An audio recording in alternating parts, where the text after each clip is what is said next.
Close your eyes for a second and imagine this. You're standing alone on the African savanna 2 million years ago.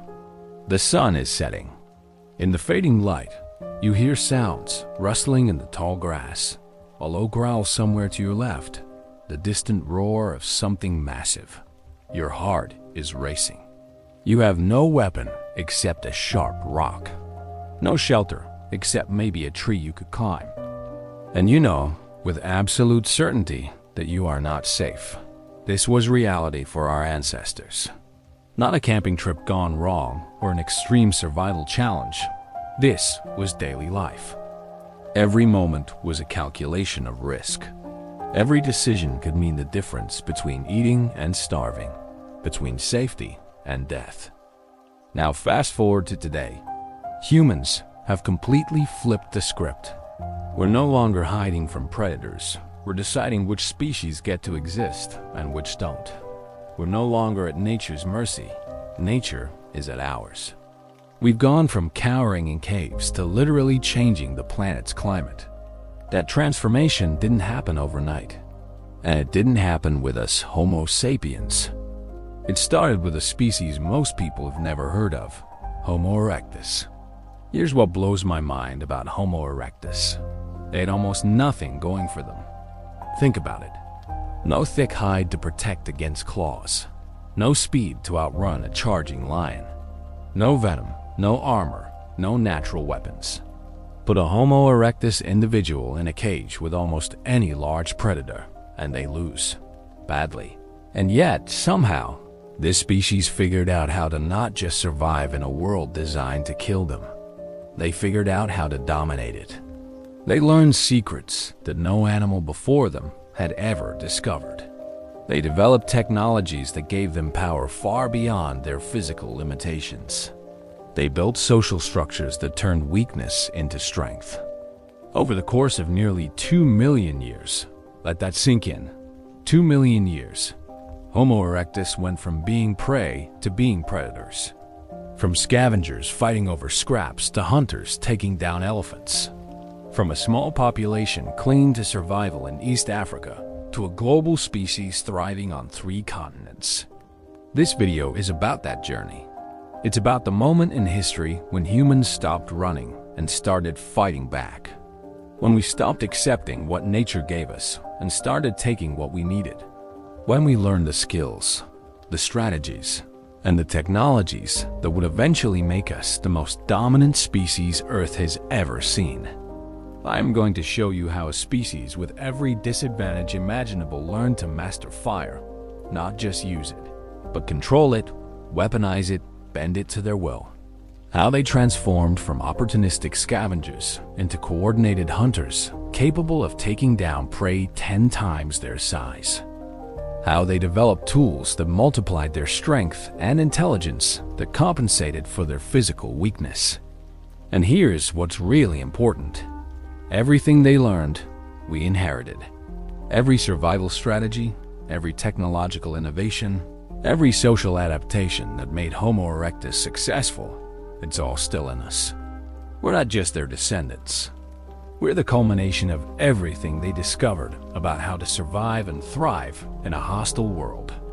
So this isn't ancient history that has nothing to do with you. This is your origin story. This is how your species learned to rule the wild.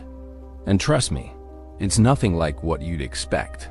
Because the journey from prey to predator wasn't about getting bigger or stronger or growing sharper teeth. It was about something far more powerful, far more uniquely human. It was about learning to think our way to the top. Let's go back to where it all began, to Africa, 2 million years ago. Where a new species was about to change the rules of survival forever. Chapter 1. Born vulnerable. Let me paint you a picture of East Africa roughly 2 million years ago. Because if you want to understand how Homo erectus learned to rule the wild, you need to understand just how hostile that world was. Imagine standing on the savannah at dawn. The sun is rising over the Rift Valley, illuminating a landscape of scattered acacia trees and golden grassland. It looks peaceful, but it's not. Every shadow could hide a predator. Every rustling in the grass could be your death. Look over there, a pride of lions, larger and more aggressive than modern lions, patrolling their territory. To your left, a pack of hyenas, but not the hyenas you see today. These are Piscicrocuta, giant hyenas that stood over 3 feet tall at the shoulder and weighed over 400 pounds. Their jaws could crush elephant bones. And unlike modern hyenas, they were apex predators that hunted their own kills as often as they scavenged. In the trees, leopards wait. On the plains, ancient cheetahs prowl, not the specialized sprinters we know today, but robust, powerful cats that combine speed with strength. And lurking near water sources, crocodiles that make modern crocs look small. This was the world Homo erectus was born into. And here's the crucial part. They were not at the top of this food chain. Not even close. Let me give you some perspective. An adult male Homo erectus stood about 5.5 feet tall and weighed maybe 140 pounds. No claws, no fangs, no natural armor. Relatively slow compared to most animals. If you put a Homo erectus individual in a one-on-one confrontation with almost any large predator, the human loses every single time. So how did they survive? That's the question that fascinates me. Because not only did they survive, they eventually thrived. But it didn't start that way. Before Homo erectus, there were earlier human species. Australopithecus, for instance, which had lived in Africa for over 2 million years. They were small, about 4 feet tall, and spent a lot of time in trees where they were safe from ground predators. They ate mostly plants, with maybe some insects and small animals. They weren't competing with lions and hyenas. They were avoiding them. Then came Homo habilis, handyman, who appeared about 2.4 million years ago. They were slightly bigger, with slightly bigger brains. They made simple stone tools flakes with sharp edges. They scavenged meat from carnivore kills when they could, but they were still mostly avoiding direct competition with predators. Then, around 1.9 million years ago, something changed. Homo erectus appeared. And from their very first fossils, you can see they were different. First, their bodies. Homo erectus was taller, with long legs built for walking and running long distances. Their arms were shorter, no longer adapted for climbing trees. Their ribcage was barrel-shaped, allowing for efficient breathing during sustained activity. Everything about their skeleton screamed endurance athlete. This body type came with advantages and disadvantages. The advantage: they could cover ground efficiently, travel long distances in search of food and water. The disadvantage: they couldn't escape to the trees anymore. When danger appeared, they couldn't just climb to safety like their ancestors. They had to stand and face it, or run and hope they could outrun a lion or outmaneuver a hyena pack. Second, their brains. Homo erectus had a brain size of about 900 cubic centimeters, significantly larger than earlier species. That bigger brain meant more processing power, better memory, improved problem-solving ability. It meant they could learn from experience, plan ahead, and develop strategies for survival. But here's something people don't often consider. A bigger brain is expensive. Brain tissue requires a lot of calories. About 20% of your daily energy intake goes to powering your brain. For Homo erectus, with their bigger brains, this meant they needed more food. High-quality food, preferably meat. And that meant competing directly with carnivores. Which brings us to the central challenge of early Homo erectus life. How do you get meat when you're surrounded by animals that are better at hunting than you are and perfectly willing to eat you? The answer wasn't simple. It required multiple innovations working together. But before we get to those innovations, I want you to understand just how vulnerable early Homo erectus really was. There's a fossil site called Swartkrans in South Africa that tells a disturbing story. Among the thousands of bones found there are bones of ancient baboons, antelopes, and early human scientists noticed something. Many of the skulls had pairs of puncture marks. When they analyzed these marks, they found they perfectly matched the canine teeth of leopards. These weren't just any victims. Some of the skulls belonged to early humans, including possible Homo erectus. The interpretation is chilling. Leopards were hunting our ancestors, dragging them into trees and eating them. We were prey. Another site, called Olduvai Gorge in Tanzania, contains a Homo erectus skeleton with clear evidence of having been scavenged by hyenas. The bones show tooth marks from multiple carnivores. This individual either died and was scavenged, or more disturbingly, was killed by predators. The fossil record makes it clear. Early Homo erectus lived in constant danger. Every day was a struggle for survival. Every night was a gamble. Would you wake up, or would something with sharp teeth find you in the darkness? So they needed advantages. And they found them, not through physical evolution, which takes hundreds of thousands of years, but through behavioral innovation, which can happen in a single generation and be passed down through learning. The first advantage was social cooperation. Homo erectus lived in groups, probably 20 to 40 individuals. A lone Homo erectus was vulnerable, but a group? That's different. A group can watch for danger while others forage. A group can mob a predator, throwing stones and wielding clubs until it retreats. A group can defend a food source or a safe sleeping site. Modern baboons do this. They're individually vulnerable, but in troops, they can fight off leopards and even lions. Homo erectus, with better tools and bigger brains, could do even better. The second advantage was intelligence. Predators operate mostly on instinct. They're incredible hunters, but they're not flexible thinkers. Homo erectus could learn, plan, and innovate. They could notice patterns where predators hunt when they're active, how to avoid them. They could pass this knowledge to their offspring. Each generation got a little smarter about survival. The third advantage, and this is huge, was endurance. I mentioned Homo erectus had bodies built for long-distance walking and running. This matters more than you might think. Most predators are sprinters. Lions can reach 50 miles per hour, but only for short bursts. After a minute of running, they're exhausted and overheating. Humans and Homo erectus can jog for hours. We cool ourselves through sweating, which means we don't have to stop and pant like most mammals. This unique ability opened up new survival strategies. You can't outrun a lion in a sprint, but you can outlast it over distance. You can track prey animals until they collapse from exhaustion. You can cover vast territories searching for food and water.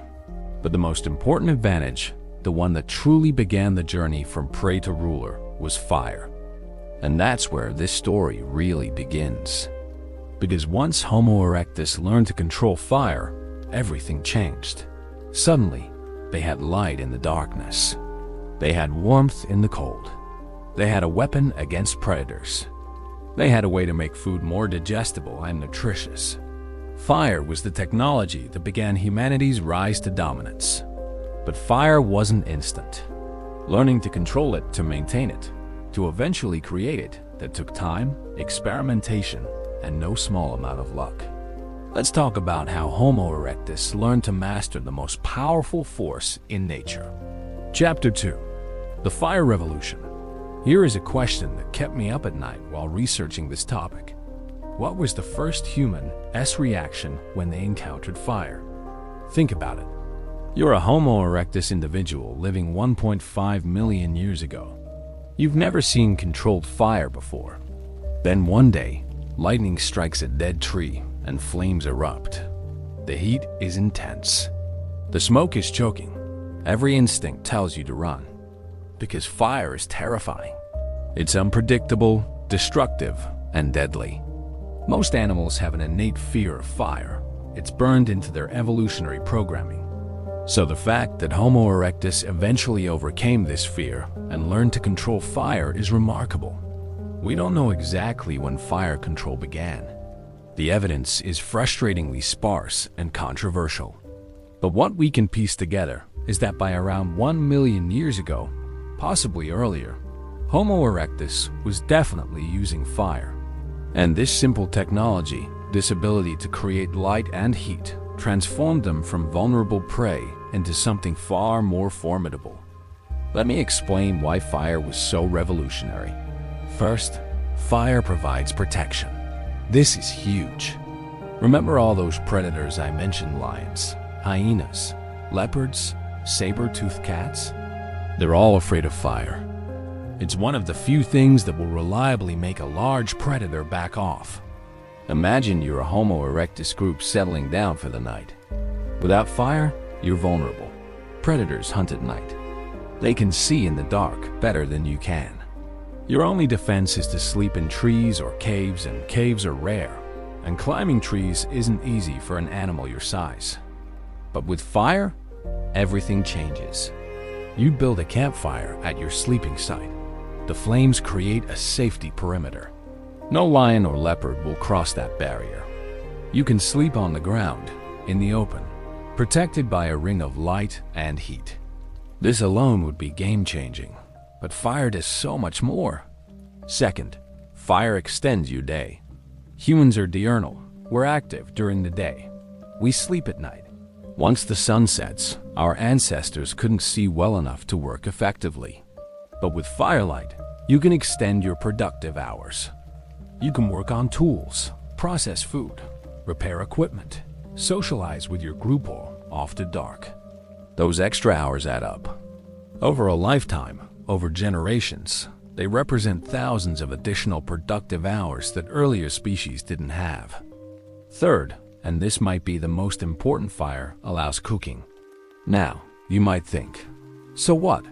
Cooked food tastes better, but you can survive on raw food. That's true. But you're missing the bigger picture. Cooking doesn't just make food taste better. It makes food more nutritious and safer to eat. When you cook meat, you kill parasites and bacteria that could make you sick. You denature proteins, making them easier to digest. When you cook plant foods, roots, tubers, tough vegetables, you break down cell walls and starches, making nutrients more accessible. There's a theory, proposed by primatologist Richard Wrangham, that cooking was so important it actually drove human evolution. Here's the idea. Once Homo erectus started cooking regularly, they could extract more calories from the same amount of food. This meant they needed smaller, less energy-intensive digestive systems. It also meant they could afford to grow bigger brains, which require a lot of energy. Over hundreds of thousands of years, natural selection favored individuals whose bodies were optimized for eating cooked food. Teeth got smaller. You don't need huge grinding molars if your food is soft and cooked. Jaws became less robust. Digestive tracts became shorter. The result? Modern humans actually need cooked food. We can survive on raw food diets, but it's difficult and often leads to weight loss and health problems. Our bodies have evolved to expect cooked food. But let's get back to the practical side. How did Homo erectus first learn to control fire? The honest answer is we don't know, but we can make educated guesses. It probably started opportunistically. A wildfire sweeps through, started by lightning. After the flames pass, embers continue smoldering. Someone notices that these embers provide warmth. Maybe they notice that predators avoid the smoke. Maybe they notice that scavenged meat that fell into the embers tastes better. At some point, someone has the insight. We can keep this going. By adding dry grass and wood to the embers, you can maintain the fire. You can carry a burning branch to a new location. Slowly, through trial and error, the knowledge spreads. The evidence for early fire use is scattered across Africa and Asia. At Wonderwork Cave in South Africa, archaeologists found burned bone fragments and ash deposits dating to about 1 million years ago. The ash layers suggest controlled fires, not random wildfires. They're localized, contained, repeated in the same spot. At Gesher Banat Yaakov in Israel, dating to around 790,000 years ago, there's clear evidence of systematic fire use. Burned seeds, charred wood, arrangements of stones that might have been hearths. This wasn't accidental. This was deliberate, repeated fire control. At Zhaokedian Cave in China, where Homo erectus lived from about 750,000 to 200,000 years ago, there are thick layers of ash meters of accumulated burned material. This site alone proves that by this time, fire was an integral part of Homo erectus life. But maintaining fire and creating fire are different skills. Keeping a fire alive once you have it is one thing. Starting a fire from scratch is much harder. The earliest methods would have been challenging. You can create fire through friction, rapidly spinning a hard wooden stick against a softer wooden base with dry tinder nearby. The friction generates heat. The heat ignites the tinder. But this requires the right materials, the right technique, and considerable patience. It's not easy. You can also create sparks by striking certain types of rock together. Flint and iron pyrite, for instance, will produce sparks when struck. If those sparks land on dry tinder, you can coax them into flame. Did Homo erectus know these techniques? We don't have direct evidence. Fire-starting tools are made of organic materials that don't preserve. But the widespread use of fire by 500,000 years ago suggests they must have had reliable methods for creating it, not just maintaining it. Now, here is where fire starts to give Homo erectus real power over their environment. Fire can be used as a weapon and a hunting tool. Let me explain. Imagine you're surrounded by tall, dry grass. If you set fire to the grass on one side, the flames will spread rapidly. Animals in the path of the fire will run away from it. If you coordinate with your group, you can set fires that drive animals toward waiting hunters. Or you can drive them into natural traps, dead-end valleys, cliffs, water. This is called fire drive hunting, and there's evidence it was practiced in various parts of the world. It requires planning and coordination. You need to understand wind patterns, know the terrain, communicate with other hunters. But it's incredibly effective. You can take down animals much larger and faster than yourself using nothing but fire and strategy. Fire also changes the landscape itself. When you burn grassland, it stimulates new growth. Many grass species are actually adapted to fire. They grow back quickly afterward. This new growth attracts herbivores, which attract predators, which creates better hunting opportunities. Over time, repeated burning can actually transform ecosystems. Some scientists think early humans used fire so extensively that they literally shaped the African landscape, maintaining open savannas that might otherwise have become woodland. That's power. That's environmental control. That's the beginning of humans ruling the wild rather than just surviving in it. But fire has another, subtler effect. It changes social dynamics. Think about a campfire. Everyone gathers around it, for warmth, for light, for cooking. It becomes a social hub. And around the fire, you have time to interact without the immediate pressure of survival. You can eat together, rest together, watch the flames together. Some anthropologists think this is where complex social behaviors began to develop. The campfire is where children learn from adults, where stories get told through gestures and simple words, even without complex language, where social bonds strengthen and group identity forms. There's something primal about sitting around a fire. Even today, with electric lights and central heating, humans are drawn to campfires. We sit around them at campsites, at beaches, and backyards. There's something deeply comforting about fire, a connection to our Homo erectus ancestors for whom fire meant safety, community, and survival.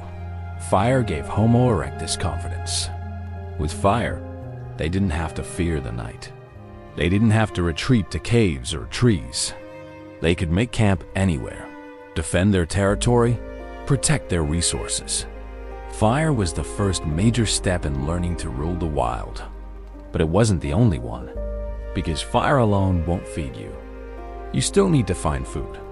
And in a world full of dangerous predators competing for the same prey, that meant developing better hunting strategies and better tools. Let's talk about how Homo erectus learned to hunt. Chapter 3. The hunt begins. Here's something that might surprise you. Early Homo erectus probably weren't great hunters. At least not at first. They were scavengers. Now, scavenging has a bad reputation. We think of it as cowardly or pathetic, letting other animals do the hard work while you sneak in and steal scraps. But in reality, scavenging is a legitimate survival strategy that requires intelligence, timing, and courage. Let me walk you through how it works. You're a Homo erectus group, maybe 10 individuals. You're traveling across the savannah, watching, listening. In the distance, you see vultures circling. That's a sign something died or something killed. You approach carefully. There's a zebra carcass. A lion made the kill and is feeding. You wait, hidden, watching. Eventually, the lion eats its fill and leaves to rest in the shade. Now's your chance. But you have to move fast. Other scavengers, hyenas, vultures, jackals are also waiting. You rush in with your stone tools. You can't carry the whole carcass, so you focus on high-value parts. Meat from the legs, organ meat if any is left, and crucially, bones. Here's where Homo erectus had an advantage. Stone tools. With a sharp stone flake, you can cut through hide and access meat that other scavengers can't reach. More importantly, you can smash long bones to access the marrow inside. Marrow is incredible. It's pure fat and nutrients, protected inside the bone where other predators can't get to it. A lion can crunch through small bones, but the big leg bones of large animals? Too hard. But with a hammerstone, a human can crack them open. This is called marginal scavenging, taking what is left after primary predators and scavengers have had their fill. It's not glamorous, but it works. And there's archaeological evidence that early Homo erectus did exactly this. At sites like Olduvai Gorge, bones show both carnivore tooth marks and stone tool cut marks, with the tool marks on top suggesting humans processed bones after carnivores were done. But scavenging has limits. You're always competing with other scavengers. You're eating after predators, which means you're getting scraps. You're at risk. Lingering near a kill site is dangerous. The original predator might return. Other predators might show up. So at some point, Homo erectus had to become hunters. Not just opportunistic hunters taking small animals or sick individuals, but systematic hunters, capable of bringing down large, healthy prey. This transition was crucial, because once you can reliably hunt, you control your food supply. You're not dependent on finding carnivore kills. You're not at the bottom of the scavenging hierarchy.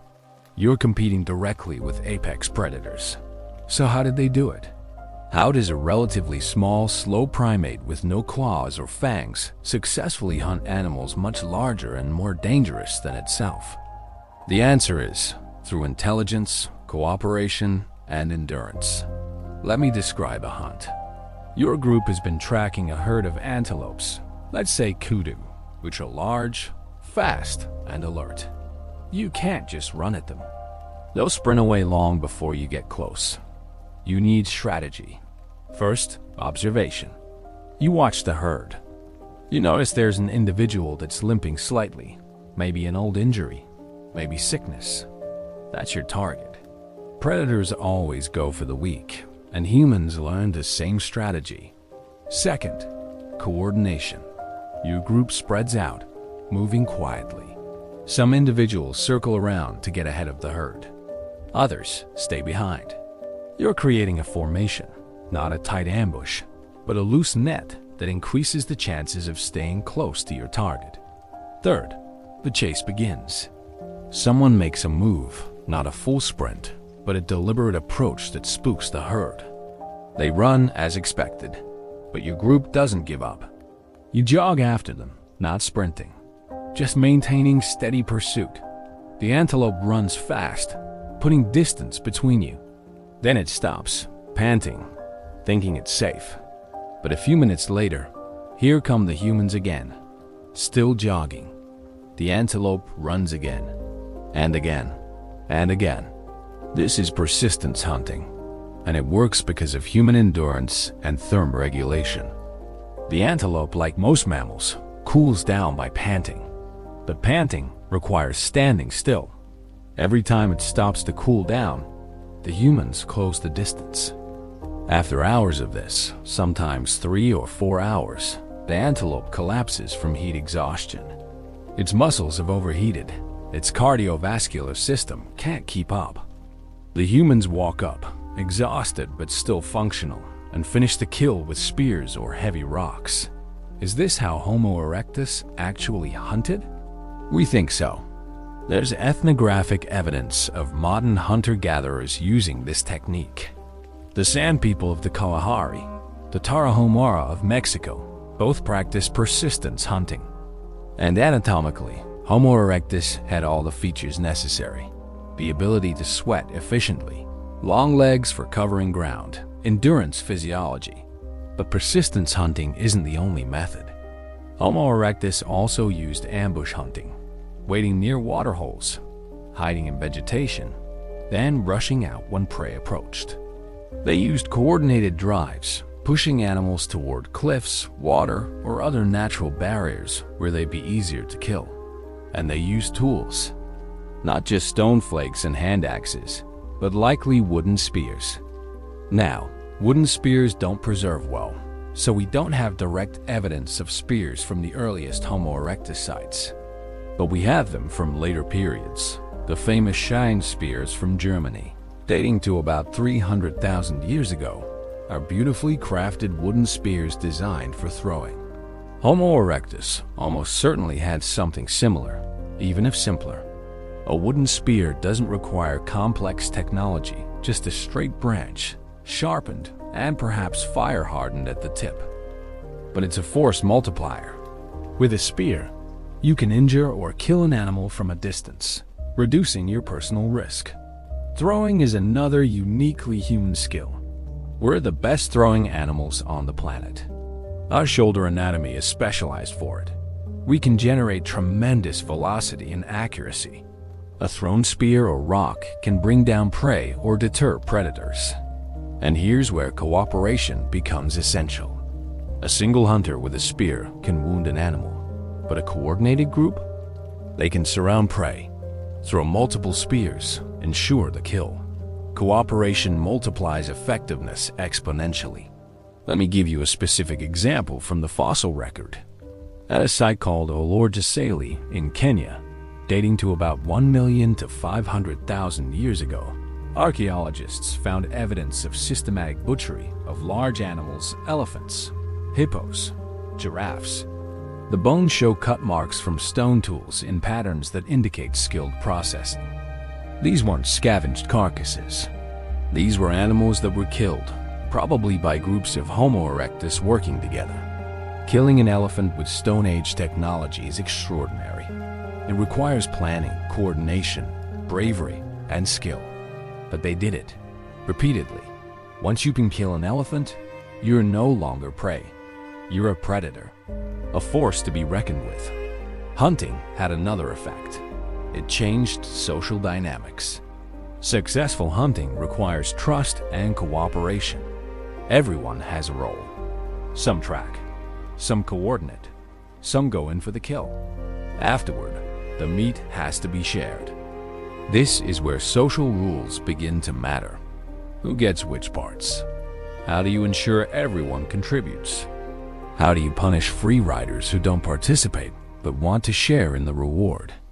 Modern hunter-gatherers have complex rules around meat sharing. Who gets first choice?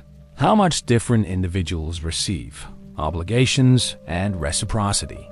Homo erectus probably developed similar systems. Not as complex, perhaps, but enough to maintain group cohesion and ensure cooperation. And successful hunting creates surplus. When you kill a kudu or a zebra, that's hundreds of pounds of meat, far more than your group can eat immediately. This surplus can be shared, traded, used to strengthen alliances with other groups. Surplus also means you don't have to hunt every day. You can rest, You can focus on other activities: tool maintenance, exploring territory, social interaction. This creates time for innovation and learning. So hunting transformed Homo erectus from marginal scavengers into competent predators. But it wasn't just about getting food. It was about power, about understanding animal behavior and exploiting it, about turning weaknesses, our lack of speed, our lack of claws, into relevant factors through intelligence and cooperation. By the time Homo erectus had mastered fire and hunting, they were no longer at the bottom of the food chain. They were moving up, competing with hyenas and lions not as prey, but as equals. But ruling the wild means more than just avoiding predators and catching prey. It means adapting to different environments, surviving climate extremes, expanding your range beyond familiar territory. And that's exactly what Homo erectus did next. Chapter 4. Masters of Adaptation. If there's one trait that defines Homo erectus, it's adaptability. And I mean that in the deepest sense. They weren't just adapting on evolutionary timescales, waiting for mutations and natural selection to slowly change their bodies. They were adapting behaviorally, culturally, within a single lifetime. This kind of rapid adaptation is what allowed Homo erectus to leave Africa and spread across the Old World. Let me show you what I mean. In Africa, Homo erectus lived on savannas, open grasslands with scattered trees, warm climate, seasonal rainfall. They knew which plants were edible, which animals to hunt, where to find water during dry seasons. Their survival strategies were finely tuned to this environment. Then some groups started moving north, following game animals or simply exploring.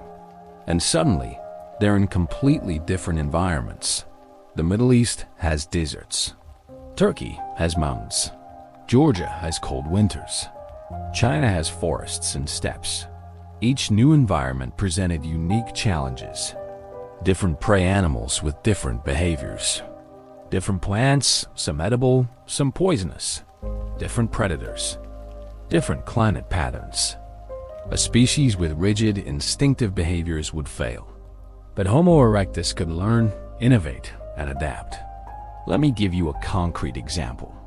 In Africa, one of the key food sources for Homo erectus was likely underground storage organs, roots, and tubers that plants use to store nutrients. These are calorically dense and available even during dry seasons.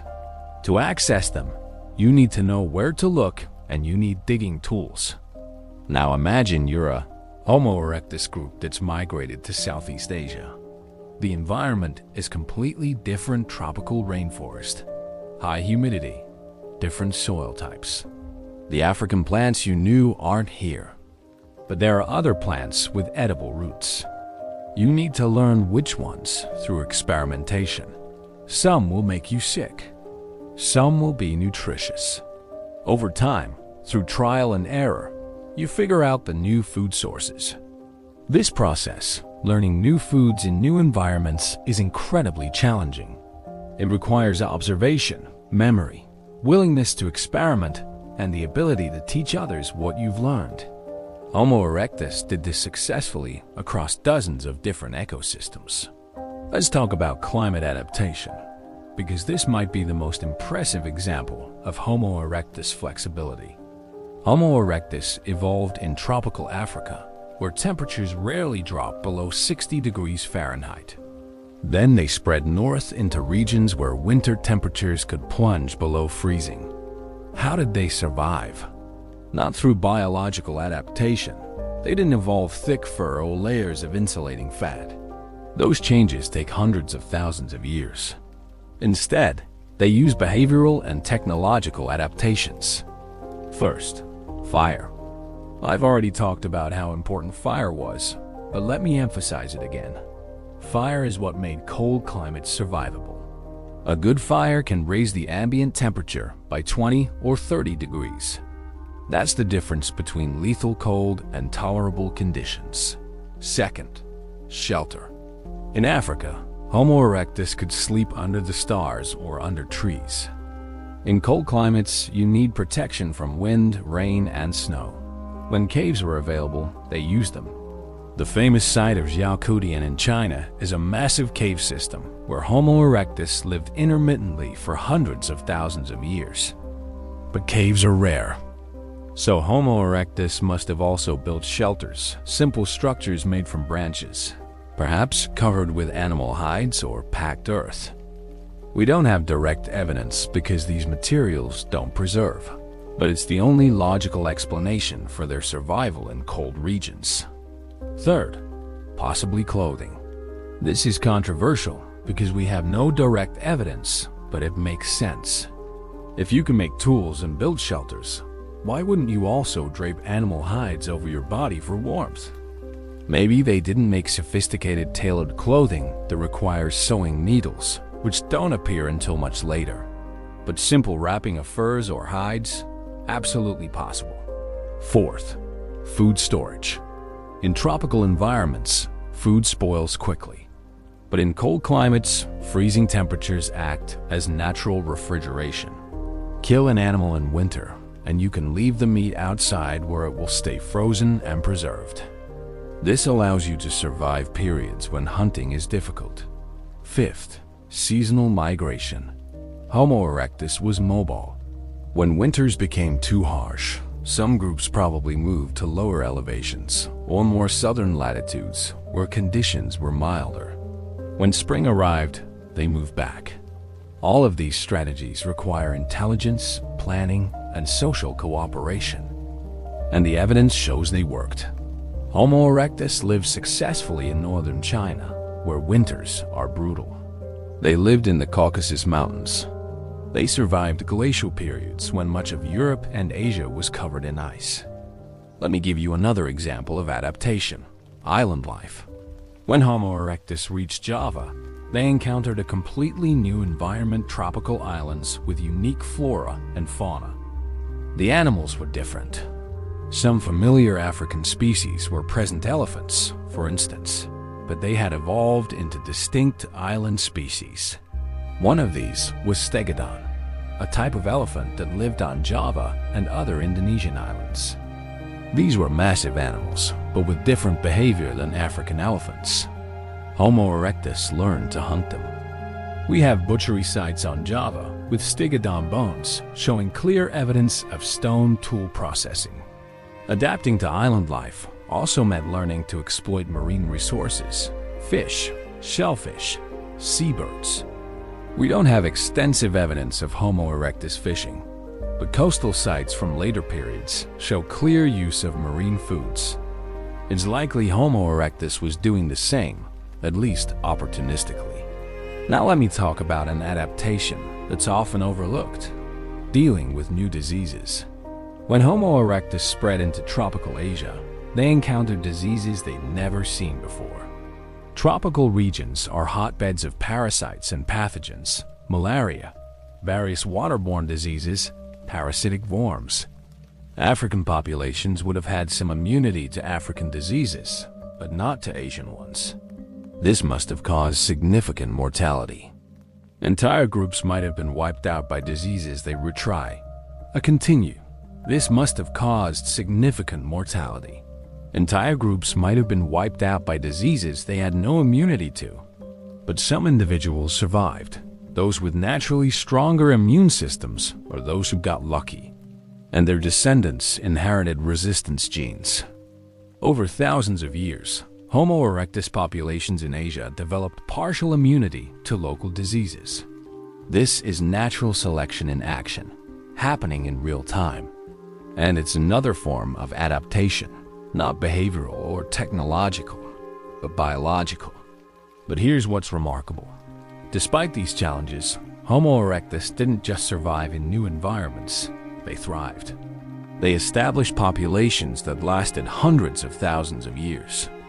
In Java, Homo erectus lived continuously for over 1 million years. That's not just survival, that's mastery. Let me talk about tool adaptation, because this shows their cognitive flexibility beautifully. In Africa, Homo erectus made Acheulean hand axe asymmetrical, teardrop-shaped tools that were incredibly versatile. These tools spread with Homo erectus populations across much of the Old World. but not everywhere. In Eastern Asia, China, Indonesia, parts of Southeast Asia, Acheulean hand axes are rare or absent.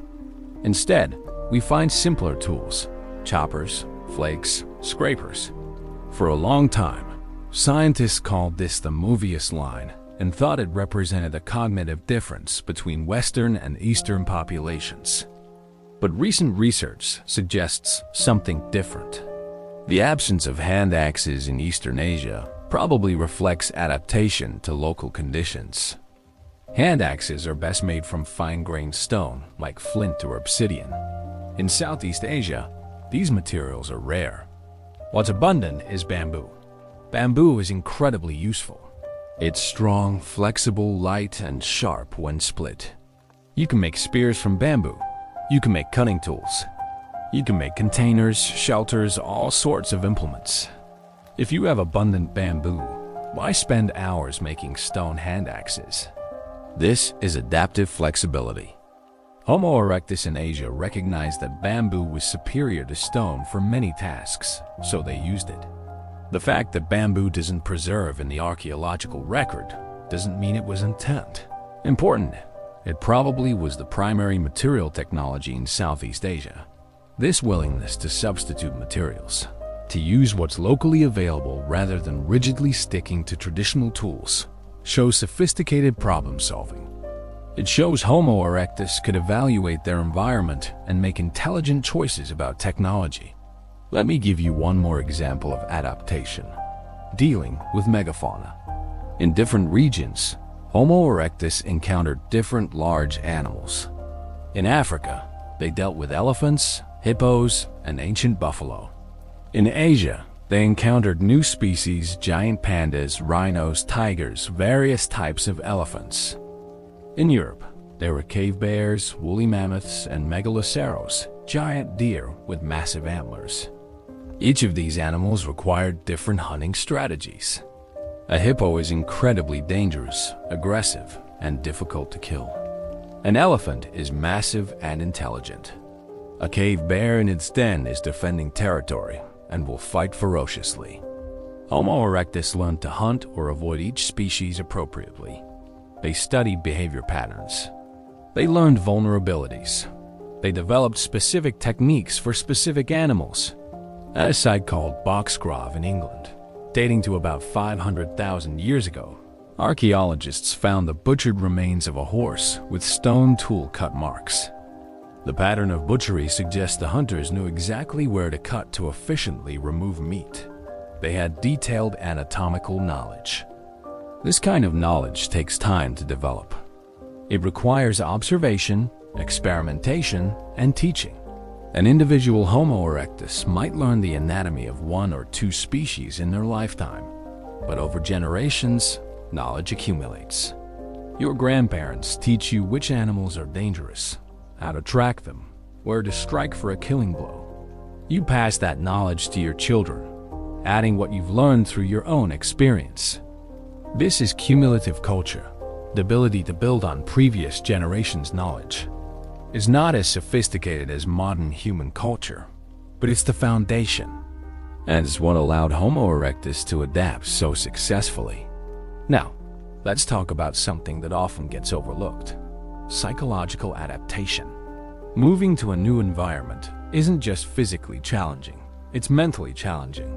Everything is unfamiliar. The landscape looks different. The sounds are different.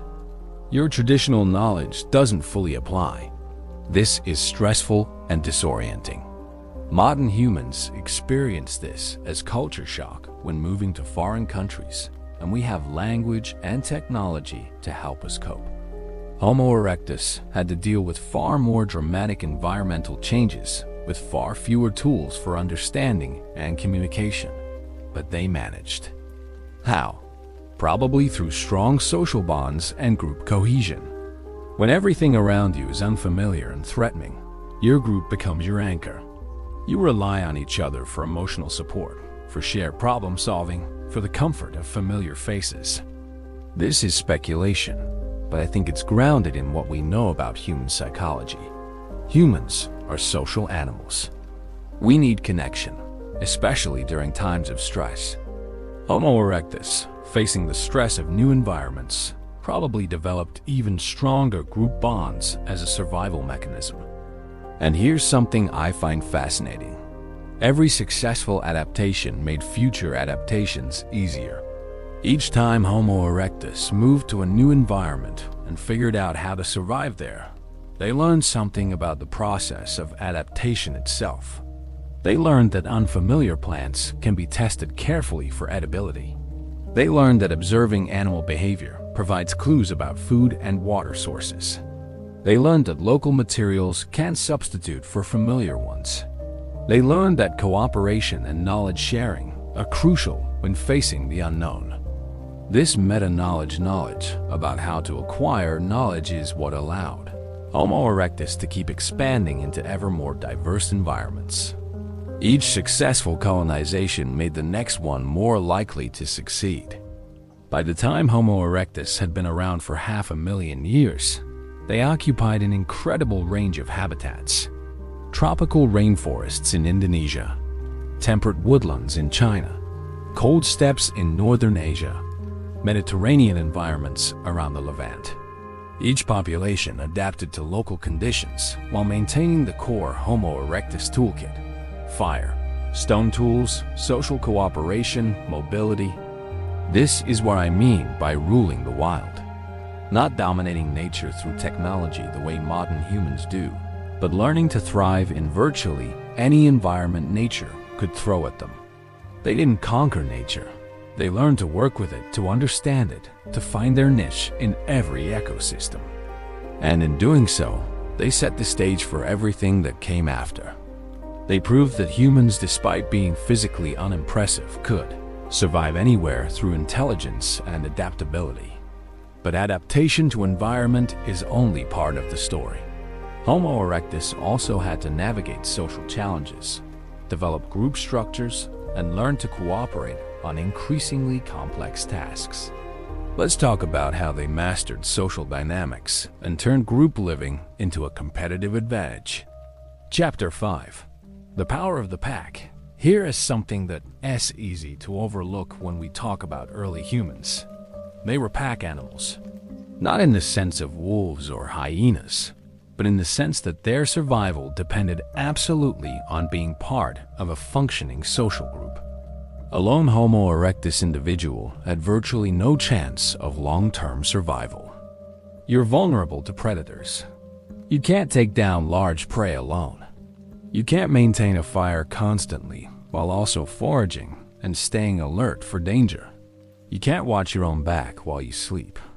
Isolation meant death. But a group of Homo erectus? That's a different story. That's a force that could compete with the dominant predators of Africa and Asia. That's an intelligent, coordinated, adaptable unit that could tackle challenges no individual could handle. So let us talk about how Homo erectus organized their social groups and how this social organization became one of their greatest advantages in learning to rule the wild.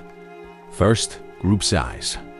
Based on modern hunter-gatherer societies and on calculations related to Homo erectus brain size, we estimate their groups typically ranged from 20 to 50 individuals.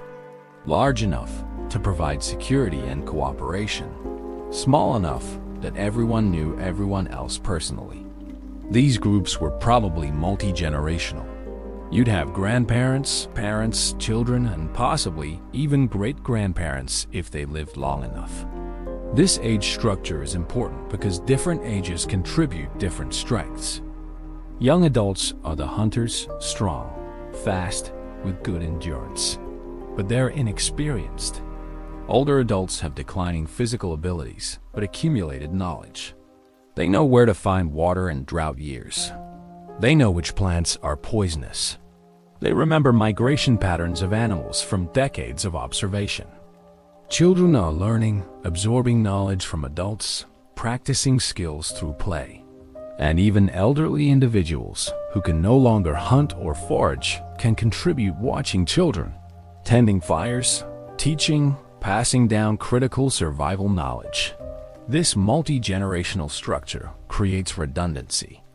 If something happens to the young adults, injury, death during hunting, the group doesn't collapse.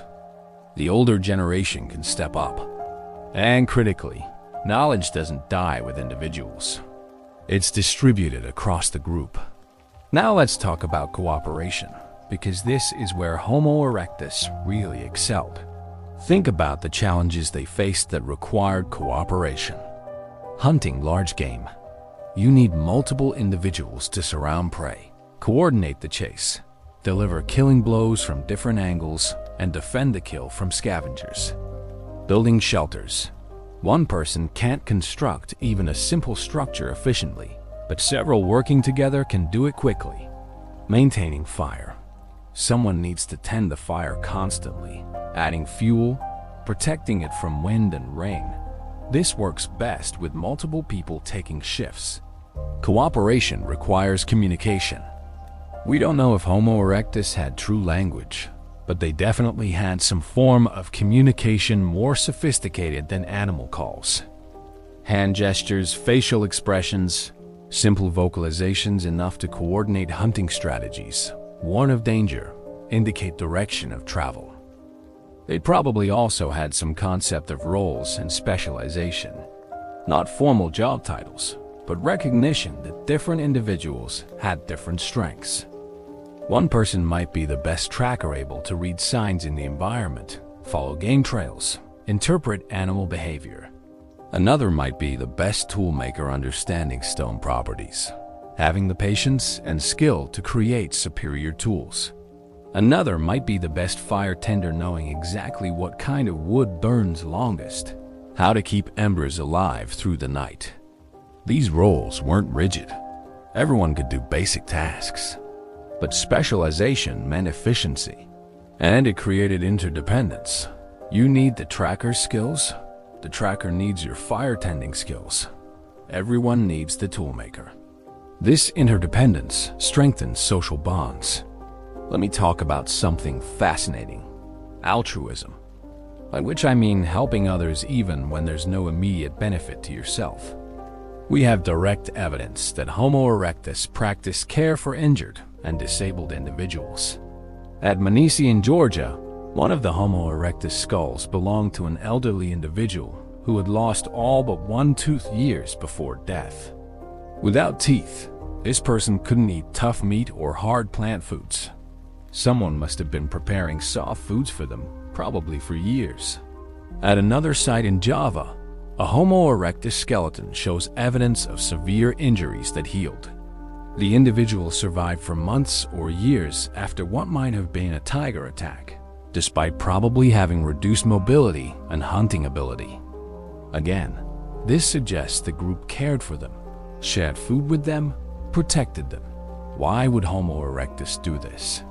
From a purely selfish perspective, caring for someone who can't contribute to hunting or foraging seems wasteful.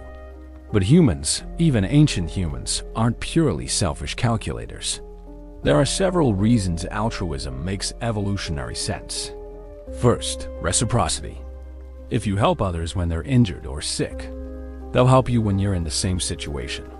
Second, kinship. That injured person might be your parent or sibling, carrying shared genes. Helping them survive means your genetic line continues. Third, group strength. A group that cares for its members maintains higher morale and cooperation. Members know they won't be abandoned if something bad happens. But I also think there's something deeper here. Empathy. The capacity to feel what others feel, to be moved by their suffering, to want to help. This isn't unique to humans. Many social animals show empathy, but humans have it to an extreme degree. And I think Homo erectus had it too. Evidence? The toothless elder at Domination, the injured individual in Java. These people survived not because they were useful, but because their group cared about them as individuals. That's compassion. That's humanity in the deepest sense. Now let's talk about conflict, because social groups aren't all cooperation and harmony. There's also competition, hierarchy, and sometimes violence.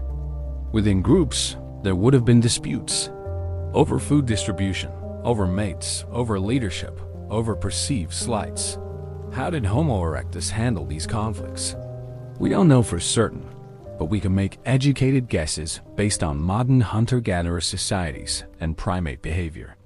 Probably through a mix of appeasement gestures, mediation by respected individuals, and occasionally physical confrontation.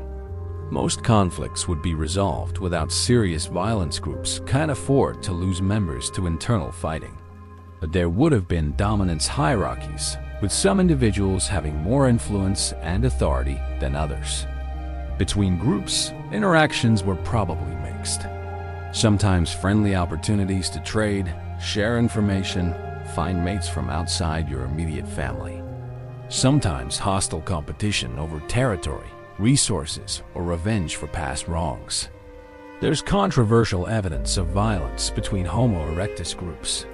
At the Gran Dolina site in Spain, dating to about 800,000 years ago, human bones show cut marks consistent with butchery. This might be evidence of cannibalism, though whether it was ritualistic, survival-driven, or the result of warfare, we can't say. Violence between human groups is uncomfortable to think about, but it's probably ancient. Competition for resources is natural, and when two groups encounter each other in an area with limited food or water, conflict is possible. But here's the important point. Despite occasional violence, cooperation was the dominant strategy. Groups that cooperated internally, that worked together effectively, survived better than groups torn apart by internal conflict.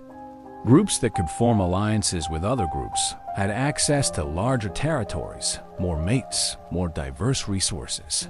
This is game theory playing out in real life. Cooperation has costs. You have to share, you have to compromise, you have to trust, but the benefits outweigh the costs.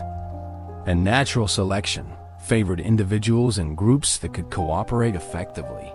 Let me talk about teaching and learning, because this is crucial to understanding how Homo erectus maintained and transmitted their knowledge. About ruling the wild. Humans are unique in the extent to which we teach our young. Most animals learn through imitation and trial and error. Human adults actively teach children, demonstrating techniques, correcting mistakes, explaining concepts. Did Homo erectus teach? Almost certainly. The complexity of tool-making, for instance, requires instruction. You can't learn to make an Herculean hand axe just by watching from a distance. You need someone to show you which stone to use, how to hold it, where to strike, how much force to apply. You need correction when you make mistakes. The same applies to tracking, hunting, fire management, plant identification, all the skills necessary for survival. Each generation had to pass this knowledge to the next. And the only efficient way to do that is through teaching. There's a beautiful experiment that illustrates this. Researchers had modern people try to make stone tools without instruction. Most failed completely or produced crude, barely functional tools. Then they gave minimal instruction, just a short demonstration. Success rates improved dramatically. With detailed teaching and practice, people could produce quality stone tools. This shows that tool-making is a skill that requires teaching. And if Homo erectus was making tools successfully across hundreds of thousands of years, they must have been teaching. Teaching requires patience and social motivation. You have to care about whether the student succeeds. You have to invest time and effort with no immediate payoff. This is another form of altruism, of investing in the group's future rather than just your own immediate benefit. And it creates something remarkable, cumulative culture. Each generation doesn't have to rediscover everything. They start with what the previous generation learned, then add their own innovations and insights. Over time, knowledge accumulates. This is why Homo erectus technology, while seemingly simple, was actually sophisticated. Those hand axes look basic, but they represent accumulated knowledge refined over hundreds of thousands of years. The techniques for fire making, for hunting, for processing hides, all of this was cultural knowledge passed down through generations. Let's talk about one more aspect of social organization: leadership. Did Homo erectus groups have leaders? Probably not formal leaders in the sense of modern societies. But likely they had influential individuals, those who were especially skilled, experienced, or charismatic. In modern hunter-gatherer societies, leadership is often situational. The best hunter leads during a hunt. The person most knowledgeable about plants leads during foraging. The elder with the best memory of territory leads when deciding where to migrate. This flexible, merit-based leadership makes sense for small groups. You don't need a hierarchy with formal authority. You need competence and trust. If someone makes good decisions consistently, people follow them. But here is what is crucial. Even respected individuals in hunter-gatherer societies can't command obedience the way leaders in complex societies can. Everything is based on consensus and voluntary cooperation. If a leader makes bad decisions, people stop following them. This kind of egalitarian structure probably characterized Homo erectus groups.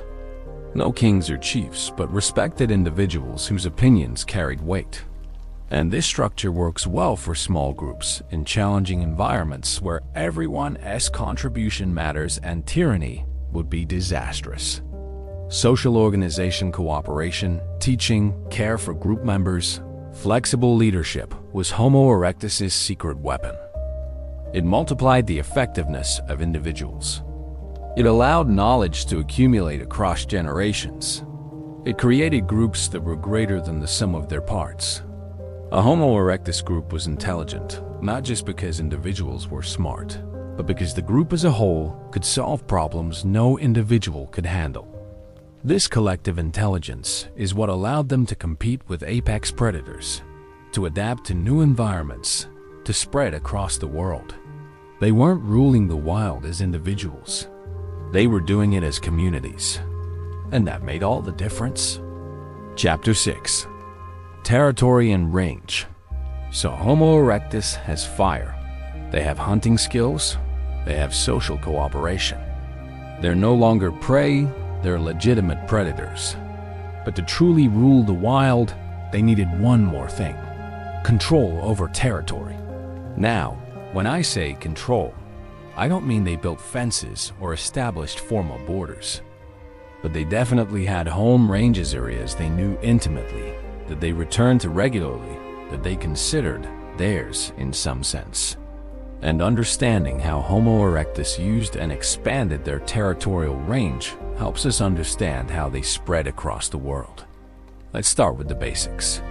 Every animal species has a home range, the area where they normally live and forage. Some animals, this range is tiny. A mouse might spend its entire life in a few acres. For others, it's vast. A wolf pack might roam hundreds of square miles. For Homo erectus, the home range was probably somewhere in between, but highly variable depending on environment and resource availability. In rich environments with abundant food and water, the range might be relatively small, maybe 50 to 100 square miles. In harsher environments like deserts or Arctic regions, the range would need to be much larger, possibly thousands of square miles. But here's what makes Homo erectus different from most animals.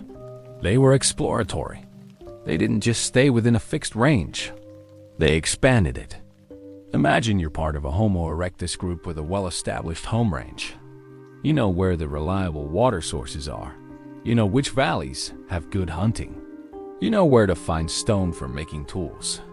You've spent years learning this landscape, but then something changes. Maybe there's a drought and your usual water sources dry up. Maybe your population has grown and there's not enough food in your traditional range. Maybe you're just curious about what lies beyond that ridge you've never crossed. So you explore.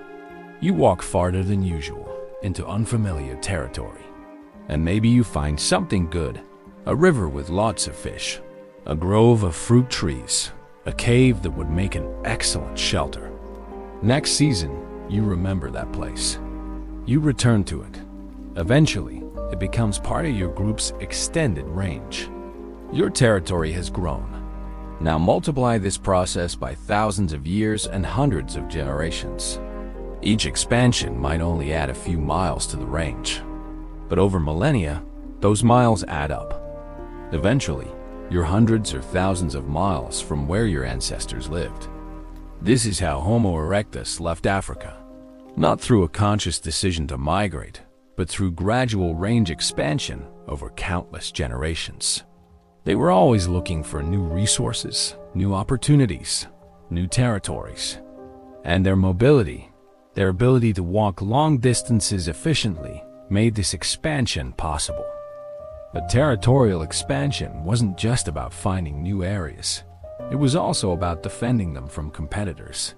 In the animal kingdom, territory is often defended aggressively. Wolves mark boundaries and fight intruders. Lions patrol their range and attack rival prides. Homo erectus probably did something similar, though in a more sophisticated way. When two Homo erectus groups encountered each other, what happened? If resources were abundant, maybe they coexisted peacefully or even cooperated. But if resources were scarce during a drought, for instance, there would be tension, competition, possibly violence. We have some evidence of this. At certain archaeological sites, human bones show evidence of trauma-healed fractures, blunt force injuries. Some of this might be from accidents or animal attacks, but some might be from conflicts with other human groups. This isn't surprising. Competition for territory is natural, and it's not necessarily bad in a moral sense. It's just how evolution works. Groups that could defend their territory and drive off competitors had better access to resources, which meant better survival and reproduction. But here's something interesting. Homo erectus groups also needed contact with other groups. Why? To exchange mates. Small, isolated populations quickly run into inbreeding problems. Genetic diversity declines, harmful mutations accumulate, fitness decreases. The solution is to bring in new genetic material from outside the group. This happens when individuals, usually young adults, leave their birth group and join another group, where they find mates and have children. This is called exogamy, marrying outside your group, and it's universal in human societies. Homo erectus probably practiced something similar. Young adults would leave their home group, either voluntarily or after some conflict, and attempt to join a neighboring group. If accepted, they'd bring fresh genes into the new group while taking some of their own group's knowledge and culture with them. This exchange of individuals is crucial for another reason. It spreads information. An individual who's grown up in one territory knows different resources, different hunting grounds, different survival strategies than someone from another territory. When these individuals meet and share knowledge, both benefit. So territorial expansion wasn't just physical, it was also informational. Homo erectus groups weren't isolated islands. They were nodes in a network, occasionally exchanging individuals, ideas, and goods. Let me talk about landmark sites, places that Homo erectus returned to repeatedly over generations or even hundreds of thousands of years. There are archaeological sites in Africa where stone tools and animal bones have been found in layer after layer of sediment, spanning hundreds of thousands of years. This means Homo erectus groups were using these locations repeatedly across vast stretches of time. Why? Usually because these sites offered something valuable: reliable water, abundant game, good stone for tool making, caves for shelter, strategic location along migration routes. These landmark sites would have been known across generations. Your grandparents used this cave, your parents used it, and now you use it. Maybe different groups used it in different seasons, following traditional patterns of movement. Maybe the same group used it continuously for thousands of years. This kind of traditional land use requires memory and cultural transmission. You need to remember where these sites are, how to get there, when resources are available. And you need to pass that knowledge to your children. In modern indigenous societies, this knowledge is often embedded in stories, oral traditions that encode information about landscape, resources, and history. Did Homo erectus have anything similar?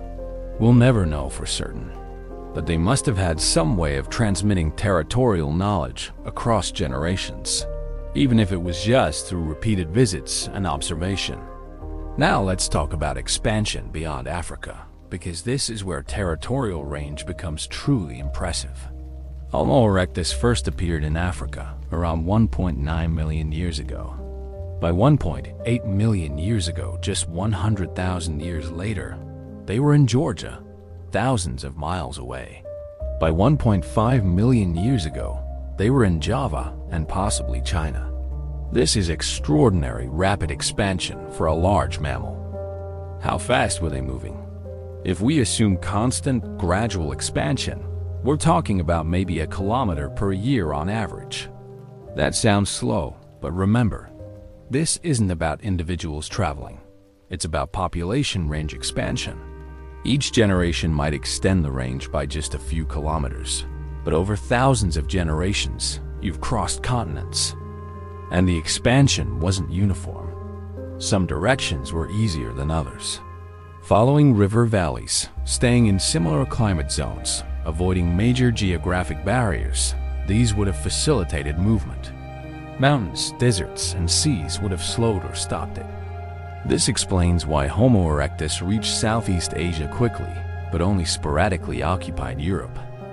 The route to Asia was relatively straightforward through the Middle East, across Iran, into India and Southeast Asia. The route to Europe required crossing mountains or surviving in much colder climates, which was harder. But once Homo erectus established a foothold in a new region, they often stayed for hundreds of thousands of years. The Java population, for instance, persisted from about 1.5 million years ago to possibly as recently as 100,000 years ago. That's remarkable continuity. This suggests that once they understood a territory, learned its resources, adapted to its climate, established their social networks, they were incredibly stable. They didn't need to keep moving unless environmental pressures forced them. Let me talk about one more aspect of territory: competing with other apex predators. When Homo erectus moved into a new area, they were entering territory that already had established predators: lions, hyenas, bears, big cats. These animals had their own territories and their own strategies for survival. At first, Homo erectus probably avoided direct competition. They scavenged, they hunted smaller prey, they stayed away from areas where predators were concentrated.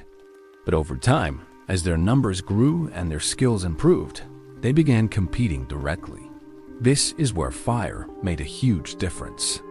A Homo erectus group with fire could claim a kill site and defend it from scavengers. They could camp in areas that would otherwise be too dangerous because predators would uncross the fire barrier. They effectively created a safety zone wherever they went. With better hunting techniques, they could take down the same prey that lions and hyenas hunted. And because they could process carcasses quickly with stone tools, they could maximize their take before other predators arrived. Over time, this competition reshaped ecosystems. In areas where Homo erectus became established, predator populations might have declined because they were losing kills to human scavengers or competing for the same prey. This isn't proven, but it's plausible.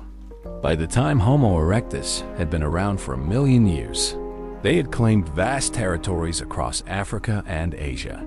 They knew these landscapes intimately. They had favorite hunting grounds, reliable water sources, seasonal migration routes. They had transformed from wanderers trying to survive in hostile territory to established residents who understood and controlled their environment. They were no longer visitors in the wild. They were inhabitants. They were, in their own way, rulers of the territories they claimed. And this territorial mastery, combined with their fire, their tools, and their social organization, made them one of the most successful species in Earth's history. But mastery of territory is just one aspect of ruling the wild. Homo erectus also had to master something even more challenging: adapting to environmental change.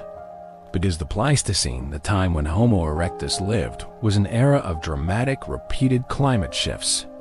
Let's talk about how they survived in a constantly changing world. Chapter 7. Surviving the storm here is something that is easy to forget when we talk about Homo erectus. They lived during one of the most climatically unstable periods in Earth's history. The Pleistocene epoch, from about 2.6 million years ago to 11,700 years ago, was characterized by repeated ice ages, periods when temperatures plunged, ice sheets expanded from the poles, and global climate underwent massive shifts. During Homo erectus's nearly 2 million year existence, there were at least a dozen major glacial cycles. Each cycle brought dramatic environmental changes that would have devastated many species. And yet Homo erectus not only survived, they thrived during these upheavals. Let me give you some context about what these climate shifts meant on the ground. During a glacial maximum, the coldest point of an ice age, vast ice sheets covered much of North America, Europe, and northern Asia. Global temperatures were about 5 to 10 degrees Celsius colder than today. Sea levels dropped by 400 feet or more, exposing continental shelves and connecting islands to mainlands. The climate became drier. Rainforests contracted. Grasslands and steppes expanded. In Africa, the Sahara Desert expanded and contracted repeatedly. In Asia, monsoon patterns shifted. Entire ecosystems transformed within a few thousand years. For an animal species with rigid adaptations, this would be catastrophic. If you're specialized for forest life and the forests disappear, you go extinct. If you're adapted to warm climates and temperatures plunge, you die. But Homo erectus wasn't specialized. They were generalists, and this flexibility saved them. Let's talk about what survival during these climate shifts required. First, mobility. When your environment becomes unlivable, you have two choices: adapt in place or move. Homo erectus did both, but movement was often the easier option.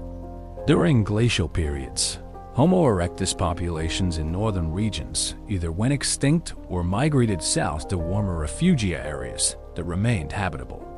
Then, during interglacial warm periods, they expanded north again as conditions improved. This pattern of contraction and expansion explains the patchy fossil record in places like Europe.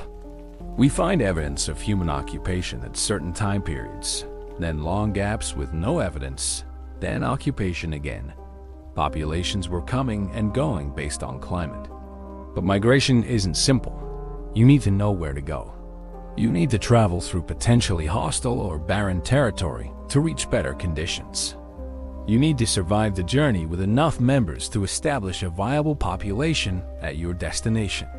Homo erectus managed this repeatedly. Their mobility, their endurance, their ability to carry minimal equipment and survive on diverse food sources, all of this made climate-driven migration feasible. Second, dietary flexibility. I'd mentioned this before, but it's worth emphasizing again. During climate shifts, the species you normally hunted might disappear. The plants you usually ate might go extinct in your region. Water sources might dry up or relocate. Homo erectus could switch their diet based on what was available.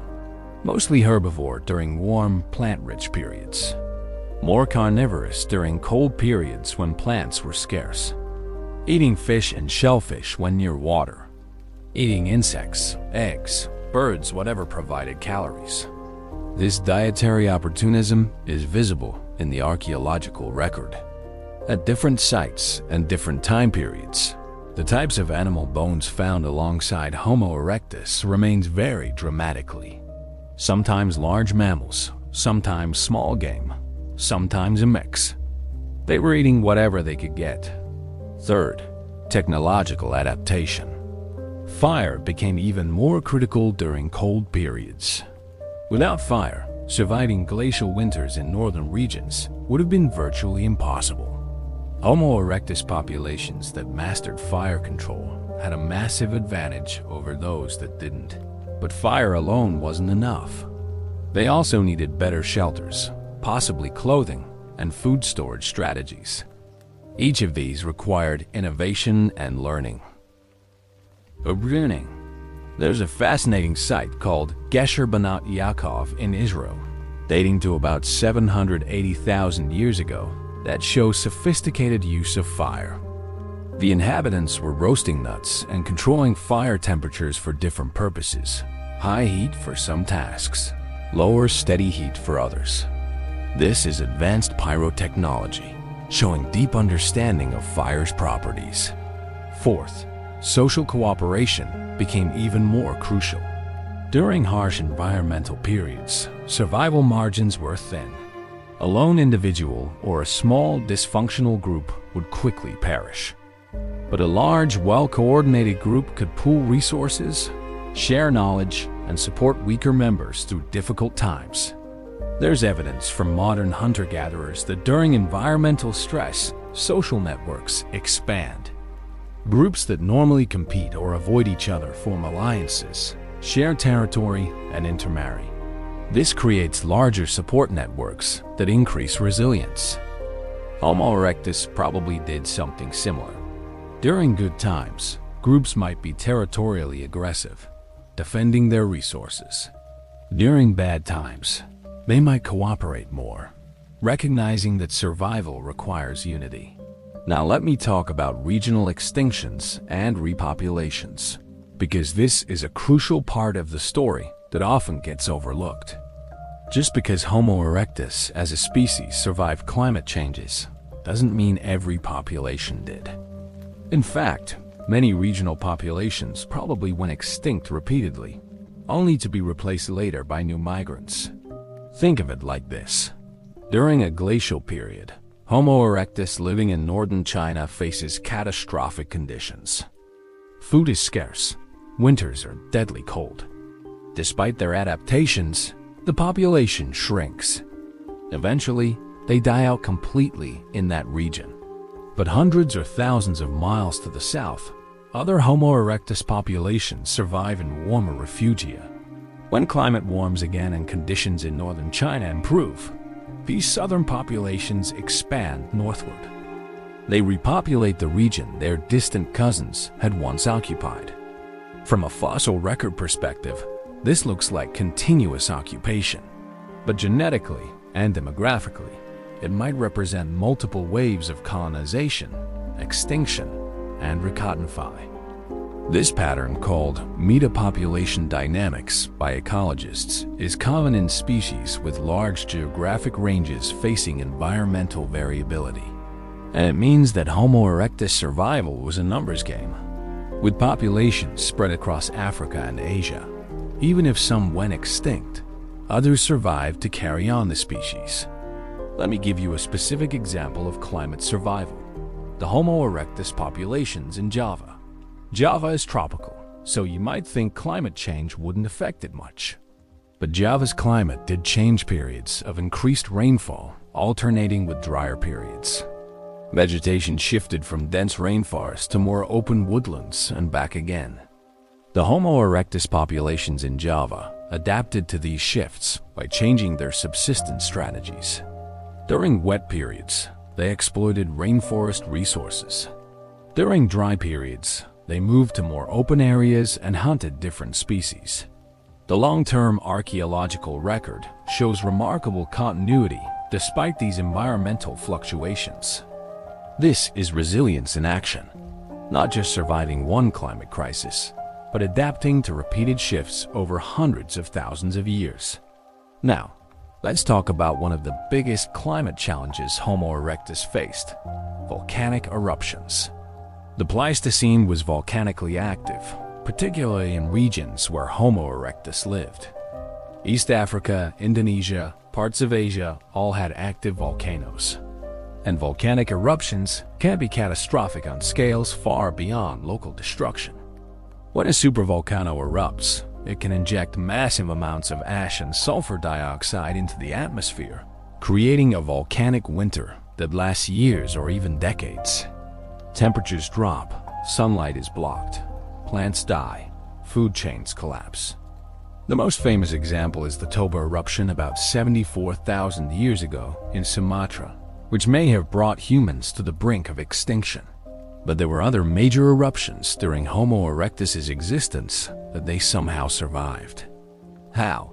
Probably through the same strategies: mobility, dietary flexibility, social cooperation. When ash blanketed their homeland, they moved. When familiar food sources disappeared, they found new ones. When conditions were desperate, they worked together.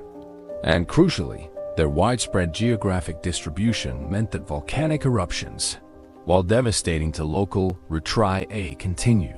And crucially, their widespread geographic distribution meant that volcanic eruptions, while devastating to local populations, never wiped out the entire species. An eruption in East Africa wouldn't affect populations in China or Java. An eruption in Indonesia wouldn't impact African populations. This geographic spread, this occupation of multiple continents, was itself a survival strategy. It's the biological equivalent of not putting all your eggs in one basket. Let me talk about one more aspect of climate survival that's often overlooked: the psychological toll. We think of Homo erectus as tough survivors, and they were. But they were also individuals experiencing hardship, loss, fear. When your child dies of starvation during a prolonged drought, that's traumatic. When half your group perishes during a brutal winter, that's devastating. When you watch your homeland become unlivable and are forced to flee, that's terrifying. Modern humans experiencing climate disasters show clear psychological impacts: depression, anxiety, trauma, loss of identity. Homo erectus, with less cognitive ability to understand and process these experiences, might have suffered even more. And yet they persevered, not because they were emotionless survival machines, but because they had each other. Social bonds, mutual support, shared suffering, collective hope. These are what get humans through crisis. And I believe Homo erectus had these same emotional resources. There's something profoundly moving about thinking of Homo erectus groups huddled together during Ice Age winters, keeping the fire alive, sharing what little food they had, comforting each other through the darkness. They were human in the ways that matter most. They cared, they hoped, they refused to give up. And this resilience, this ability to face catastrophic environmental changes and survive, is what allowed Homo erectus to rule the wild for nearly 2 million years. They didn't just endure climate change. They mastered the art of survival in an unstable world. By the time Homo erectus reached the midpoint of their existence, about 1 million years into their tenure on Earth, they had established something unprecedented. They were a global species. They occupied diverse environments across 3 continents. They had survived multiple climate catastrophes. They had learned not just to live in the wild, but to thrive in it regardless of what nature threw at them. But survival and adaptation are only part of the story. To truly understand how Homo erectus learned to rule the wild, we need to look at their most sophisticated achievements, their tools, their hunting strategies, and their cognitive capabilities. Let's examine the technological mastery that set Homo erectus apart from all previous species. Chapter 8. Tools of Dominance. If you had to pick one thing that separated Homo erectus from other animals, one technology that gave them power over nature, it would be their stone tools. Not just any stone tools, but specifically the Acheulean hand axe. I know I've mentioned hand axes before, but I want to really dig into why they were so revolutionary, because these tools represent something profound about Homo erectus cognition and their relationship with the natural world. First, let me describe what an Acheulean hand axe looks like. It's roughly teardrop or oval-shaped, usually between 4 and 8 inches long. It's worked on both sides, what archaeologists call bifacial, creating a symmetrical tool with a sharp edge around most of the perimeter, and a rounded base that fits comfortably in the hand. Making one requires skill. You start with a suitable stone flint, obsidian, or other fine-grained rock that fractures predictably. You need to remove flakes from both sides in a specific sequence to create this symmetrical shape. You need to understand how stone breaks, how much force to apply, at what angle to strike. A skilled toolmaker can produce a hand axe in 20 to 30 minutes. But becoming skilled takes years of practice. Modern experimental archaeologists who learn to make hand axes report that it takes hundreds of attempts before they can produce quality tools. Consistently. This means Homo erectus was investing significant time in developing tool-making skills. And they were teaching these skills deliberately because you can't learn to make good hand axes just through observation.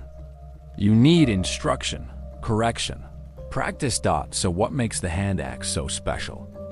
Why did Homo erectus make essentially the same tool design for over 1 million years? Because it was incredibly versatile. A hand axe isn't a specialized tool. It's a multi-purpose implement that can do dozens of tasks. You can use it to butcher animals cutting through hide, separating meat from bone, breaking open bones for marrow. The sharp edge cuts, the pointed tip pierces. The weight of the stone provides force for chopping. You can use it to process plant materials, digging up roots, chopping wood, stripping bark, cracking nuts. You can use it as a weapon thrown at prey or predators, or used in hand-to-hand combat.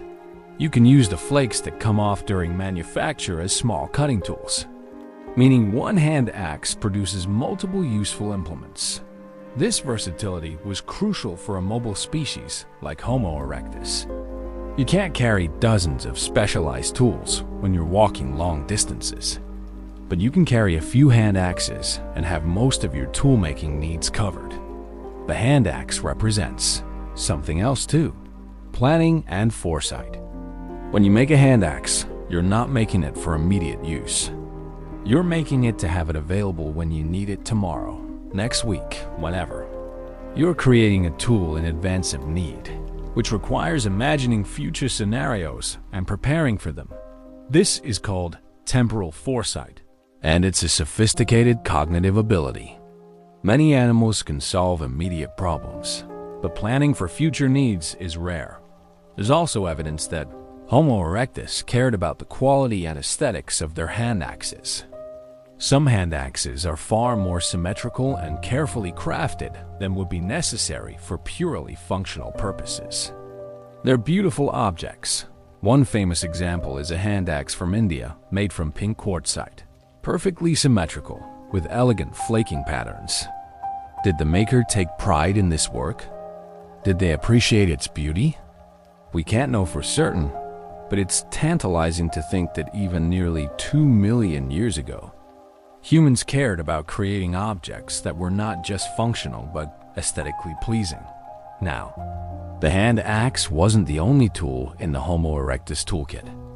They also made a variety of other implements: scrapers for processing hides, choppers for heavy-duty work, simple flakes for quick cutting tasks, and they almost certainly used wooden tools extensively. Wood is easier to work than stone, lighter to carry, and useful for many purposes. Digging sticks for extracting roots, spears for hunting, clubs for defense, containers for carrying water or food. None of this wooden technology preserves except in exceptional circumstances, but it must have been central to Homo erectus life. The hand axes we find in the archaeological record are just the tip of the technological iceberg. Let me talk about one particular wooden technology: spears. Because spears represent a quantum leap in hunting capability. The earliest definitive evidence of spears comes from Zingen in Germany, dating to about 300,000 years ago. These weren't made by Homo erectus. They were made by Homo heidelbergensis, a descendant species. But they show us what wooden spear technology looked like, and it's impressive. The Zingen spears are made from spruce wood, carefully shaped, with the center of gravity positioned for optimal throwing. They're not crude sticks with sharpened ends. They're sophisticated projectile weapons, designed by people who understood physics and aerodynamics. Homo erectus almost certainly had something similar, even if simpler.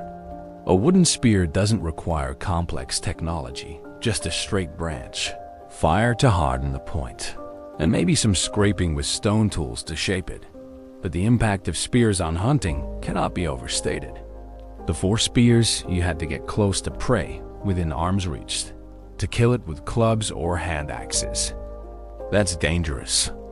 You risk injury from horns, hooves, teeth. With a spear, you can injure or kill from a distance.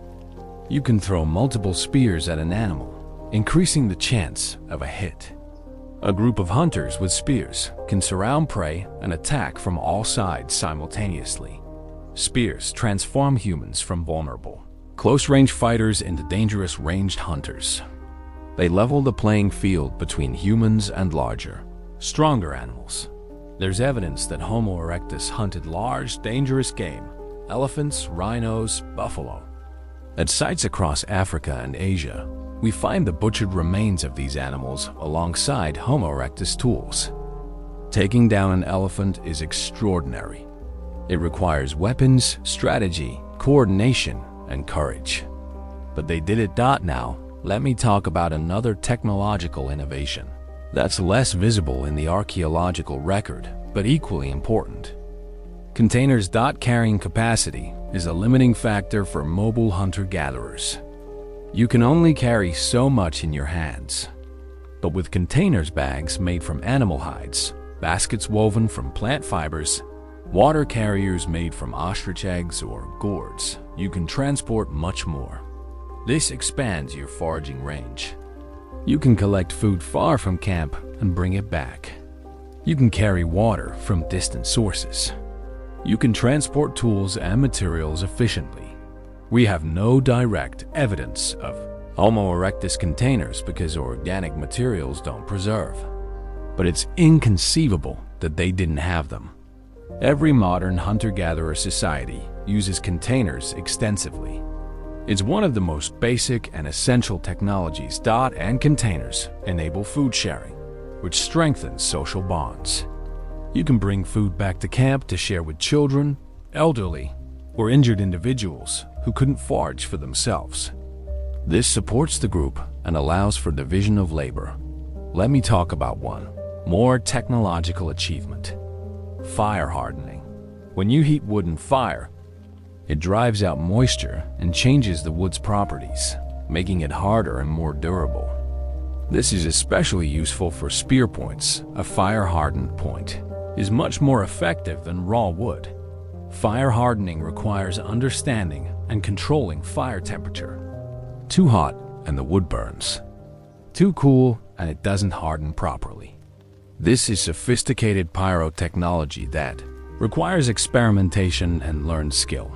There's evidence that Homo erectus understood fire hardening. At some sites, wooden fragments show the characteristic patterns of controlled heating. They weren't just using fire for warmth and cooking. They were using it as a manufacturing tool. This is significant because it shows integrated technology. Fire is being used not just for one purpose, but for multiple purposes, each requiring different techniques. Fire for cooking needs different heat levels than fire for hardening wood or fire for warmth. This kind of technological sophistication indicates planning, experimentation, and accumulated knowledge passed down to generations. Now, I want to address something that might seem contradictory. If Homo erectus was so technologically capable, why didn't their tools evolve faster? Why did the hand axe persist for over 1 million years with relatively little change? Some scientists have pointed to this stasis as evidence of limited cognitive ability and inability to innovate beyond a certain point. But I think that's the wrong interpretation. The hand axe persisted because it worked. It was an optimal solution to the problems Homo erectus faced. Changing it would have required significant innovation for minimal benefit. But stasis doesn't mean no change at all. If you look carefully at hand axes across time and space, there is variation. Early hand axes tend to be cruder, less symmetrical. Later ones become more refined. Hand axes in different regions show distinct styles, suggesting cultural traditions. And there were innovations hafting, attaching stone tools to wooden handles. Specialized scrapers, regional tool variations. The changes were gradual, not revolutionary, but they were there. This is actually similar to many successful technologies. Once you develop something that works really well, major changes are rare because they're risky. The basic design of the hammer hasn't changed much in thousands of years because it's essentially perfect for its purpose. The same logic applies to Homo erectus tools.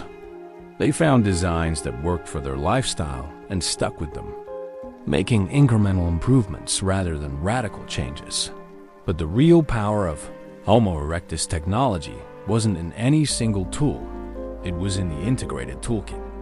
Fire, stone tools, wooden implements, containers, social organization, all working together to give them mastery over their environment. With these tools, Homo erectus could kill animals much larger than themselves. They could process materials efficiently. They could survive in diverse environments. They could defend themselves against predators. They could shape their environment to suit their needs. They had become technological beings, not to the degree modern humans are, but enough to fundamentally change their relationship with nature. They weren't just adapting to the environment, they were adapting the environment to themselves. And this technological mastery, combined with everything else they'd learned, fire control, hunting skills, social cooperation, territorial knowledge, climate resilience, made them the dominant hominin species on Earth for nearly 2 million years. But all dominance eventually ends. So what happened to Homo erectus? Why did they eventually disappear? And what legacy did they leave? Let's explore the end of the Homo erectus era and the beginning of something new. Chapter 9. The legacy. Around 500,000 years ago, something started to change. Homo erectus was still thriving across Africa and Asia, still using their tried and true stone tools, still living much as they had for over 1 million years. But new species were emerging, species with bigger brains, more sophisticated tools, and eventually, capabilities that would surpass Homo erectus. The first was Homo heidelbergensis, which appeared in Africa around 700,000 to 600,000 years ago. They were larger brained than Homo erectus, with more advanced tools and possibly more complex social structures. From Homo heidelbergensis would eventually evolve 2 distinct lineages, Neanderthals in Europe and Western Asia, and Homo sapiens us in Africa. Meanwhile, Homo erectus populations continued to exist. In Java, they persisted until at least 100,000 years ago, possibly even later. In some isolated regions, small populations might have survived even longer, but gradually, they were outcompeted or absorbed by newer species. The last Homo erectus disappeared sometime between 100,000 and 50,000 years ago, depending on which populations you're counting and how you define the species. After nearly 2 million years, one of the most successful human species in history went extinct. But extinction isn't the end of the story, because Homo erectus didn't just vanish without a trace. They left a legacy that shaped everything that came after. First, and most obviously, they were our ancestors. Modern humans evolved from earlier species that evolved from Homo erectus. Genetically, we carry their DNA, modified over hundreds of thousands of years of evolution. Every human alive today is a descendant of the Homo erectus lineage. But the legacy goes far beyond genetics.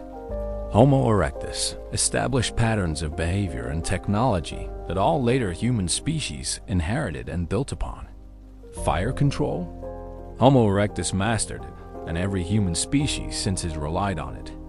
We didn't have to rediscover fire. It was part of our inherited knowledge. Stone tool technology?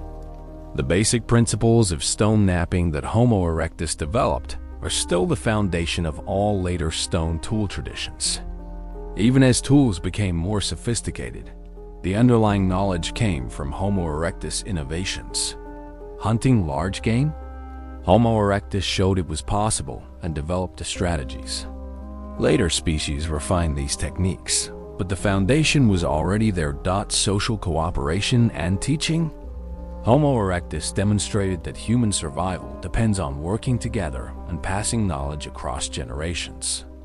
This became the defining characteristic of all later human species. Global expansion. Homo erectus proved that humans could live anywhere.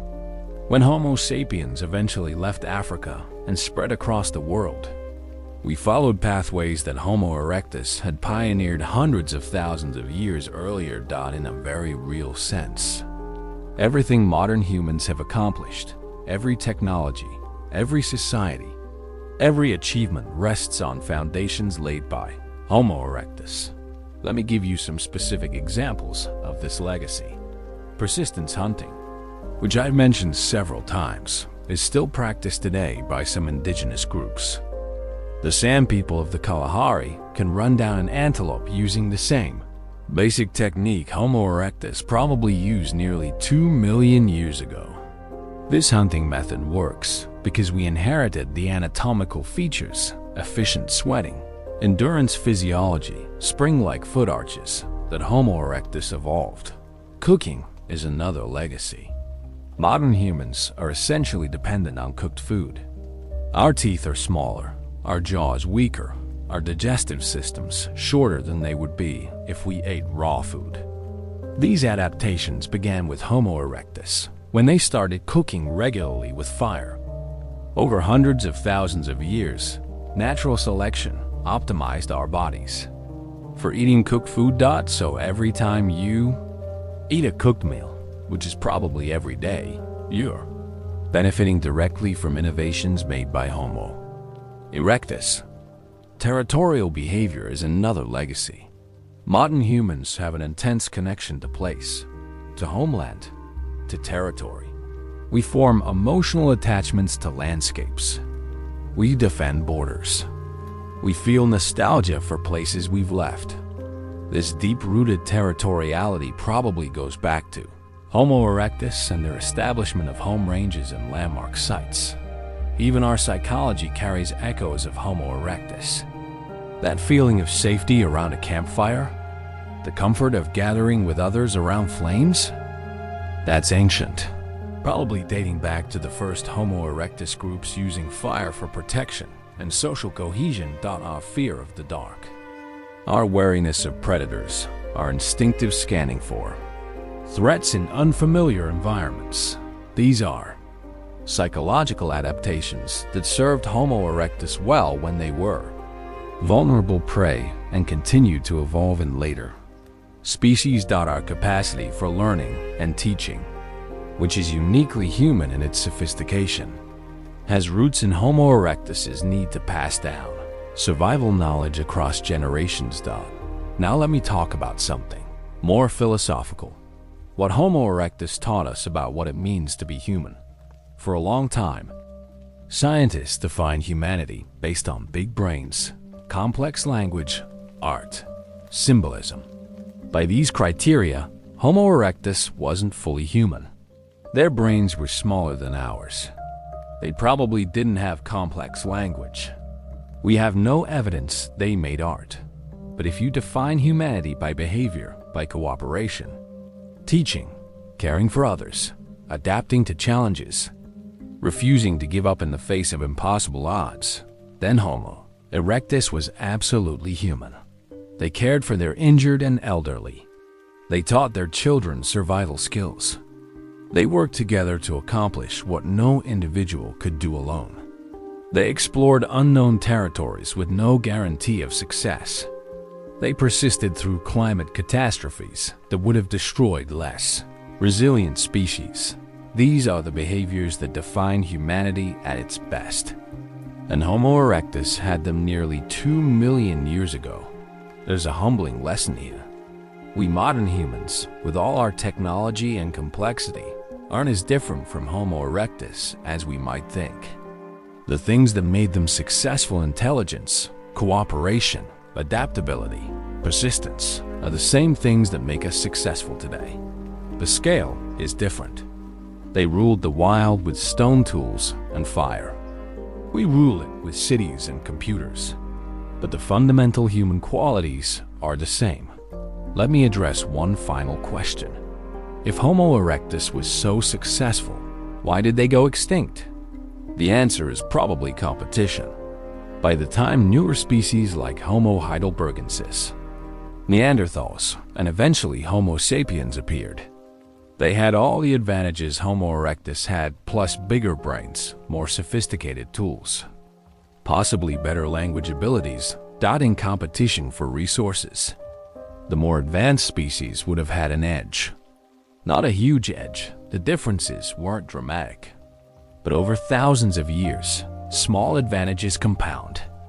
Populations with slightly better hunting success or slightly better child survival rates gradually outcompete populations with slightly lower success rates. It's also possible that Homo erectus didn't completely go extinct, that some populations were absorbed through interbreeding with other human species. We know modern humans interbred with Neanderthals and Denisovans. Maybe late surviving Homo erectus populations interbred with early Homo sapiens or other species, their genes blending into the larger population. If so, then Homo erectus didn't go extinct. They transformed, evolved, became part of something new. Either way, their story ends sometime between 100,000 and 50,000 years ago. After nearly 2 million years of ruling the wild, they were gone. But what they accomplished during those 2 million years is extraordinary. They went from vulnerable prey to apex predators, from Africa-bound to global, from simple tool users to sophisticated technologists, from small populations barely scraping by to a successful species numbering in the millions. Spread across 3 continents, they learned to control fire, to hunt cooperatively, to make sophisticated tools, to adapt to any environment, to survive repeated climate catastrophes, to build social structures that maximize cooperation and minimize conflict. They learned, in every meaningful sense, to rule the wild, and they did it with intelligence, persistence, and cooperation, the same qualities that define the best of humanity today. Let me tell you something that keeps me up at night. We almost didn't make it. Think about the odds. Homo erectus lived for nearly 2 million years, but there were moments, many moments, when they came close to extinction. During catastrophic volcanic eruptions, during the worst ice ages, during droughts that lasted decades. Small populations, isolated and struggling, their numbers dwindling, but they made it through. Every single time, enough of them survived to keep going, to rebuild, to spread again. And that resilience, that absolute refusal to go extinct, is part of our inheritance. Modern humans have faced similar moments. The Toba supervolcano eruption 74,000 years ago may have reduced our species to just a few thousand individuals. Climate catastrophes, diseases, conflicts, we've been to the brink multiple times. And every time, we've survived. That's Homo erectus in us. That's the legacy of a species that survived everything nature could throw at them for 2 million years. But here's something I find even more profound. Homo erectus changed what it means to be an animal on this planet. Before Homo erectus, the rules were simple. If you evolved in the tropics, you lived in the tropics. If you evolved to eat certain foods, you ate those foods. If you couldn't physically compete with predators, you avoided them. Evolution set the limits, and those limits were absolute. Homo erectus broke those rules. They evolved in tropical Africa, but lived in frozen Asia. They weren't built to catch fast prey, but learned to hunt anyway. They couldn't physically fight predators, but used fire and tools to fight back. They took limitations as challenges, not absolutes. This fundamentally changed what it means to be human. We're no longer bound by our biology in the way other species are. A polar bear can only live in cold climates. Its biology determines that. A cheetah can only survive where there's enough prey to chase. Its specialization limits it. But humans? We can live anywhere, eat anything, adapt to any challenge. Not because we evolved those abilities, because we learned to think past our limitations. That shift from being limited by biology to being empowered by intelligence. That's the Homo erectus revolution.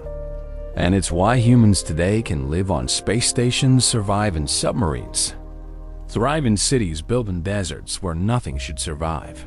There's one more thing I want you to understand about the Homo erectus legacy. When they went extinct, whether through competition, absorption, or simply being replaced, they didn't fail. They succeeded for longer than almost any other human species has or will. Modern Homo sapiens has existed for about 300,000 years. Neanderthals existed for roughly 400,000 years. Homo erectus? Nearly 2 million years. They were 6 times more enduring than we've been so far. That kind of evolutionary success doesn't come from luck. It comes from finding a formula that works: adaptability, cooperation, technological innovation, refusal to accept limits, and sticking to it. We've taken that formula and amplified it. We've added complex language, abstract thought, cumulative culture that accelerates with each generation. We've built on their foundation and reached heights they never imagined. But the foundation remains theirs. The core insight that humans survive not through physical prowess, but through intelligence and cooperation that came from Homo erectus.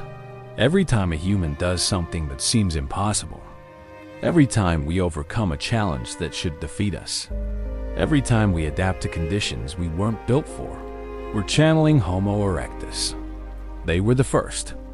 They showed it could be done. They proved that intelligence, given enough time and pressure, can overcome any physical limitation nature imposes. And in teaching us that lesson, they gave us the most valuable inheritance any species could receive: the knowledge that we're not bound by our biology, that we can learn, adapt, and overcome anything. That's how the first humans learned to rule the wild. And that's how we continue to rule it today. Their story isn't over. It lives on in every human being alive. In our DNA, in our behavior, in our absolute refusal to accept defeat. Homo erectus may be extinct, but their legacy? That's eternal. So that's the story. The story of how the first humans learned to rule the wild. We started in East Africa nearly 2 million years ago, where Homo erectus was born into a world full of predators that saw them as prey. We watched them overcome their physical limitations through intelligence and innovation, mastering fire, developing sophisticated tools, organizing into cooperative groups. We followed them as they left Africa and spread across Asia, adapting to tropical rainforests, temperate woodlands, cold northern climates. We saw them survive repeated ice ages, volcanic eruptions, and climate catastrophes that wiped out countless other species. We watched them learn to hunt animals much larger than themselves, to defend territory from competitors, to pass knowledge across generations, to care for their injured and elderly. And we saw how all these innovations and adaptations laid the foundation for everything that came after, including us. When I started researching this topic, I expected a story about physical evolution, about species gradually getting bigger brains and better tools until eventually we became modern humans. And that's part of the story. But what struck me most was how much of Homo erectus' success came from behavioral and cultural innovations, rather than biological ones. They didn't wait for evolution to give them thick fur for cold climates. They used fire and shelter. They didn't wait to evolve stronger jaws for tougher meat. They used tools and cooking. They didn't wait to become faster runners. They used persistence and strategy. This is the essence of being human, not waiting for evolution to solve problems, but solving them ourselves through intelligence, cooperation, and technology. Homo erectus was the first species to truly embody this approach. They were the first to say, "We're not powerful enough, fast enough, or strong enough to dominate through physical prowess, so we'll dominate through our minds." And it worked. For nearly 2 million years, it worked brilliantly. The wild is still there, of course.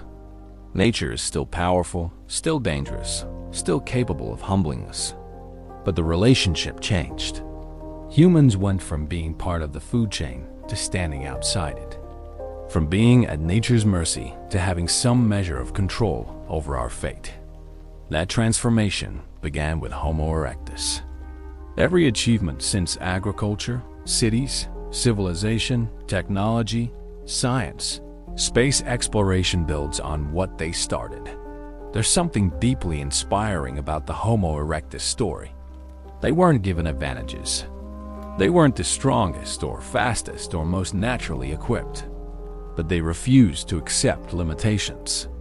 They looked at a hostile world full of creatures that could kill them, and they figured out how to not just survive, but thrive. They learned that intelligence beats strength, that cooperation beats individual power, that persistence beats natural advantages, that adaptability beats specialization. These lessons are still relevant today. We face challenges that our distant ancestors couldn't have imagined: climate change of our own making, technological risks, global coordination problems. But the fundamental strategy remains the same. Use our intelligence, work together, adapt to changing circumstances, refuse to give up. That's the legacy of Homo erectus. Not just that they survived, but how they survived. Not just that they spread across the world, but how they learned to thrive in every environment they encountered. They were the first humans to truly master the wild. And in learning how they did it, we learned something essential about what it means to be human. Because we are their children. We carry their genes, their knowledge, their drive to explore and adapt and overcome. When we face impossible challenges and find ways to survive anyway, we're channeling Homo erectus. When we cooperate to accomplish what no individual could do, we're following their example.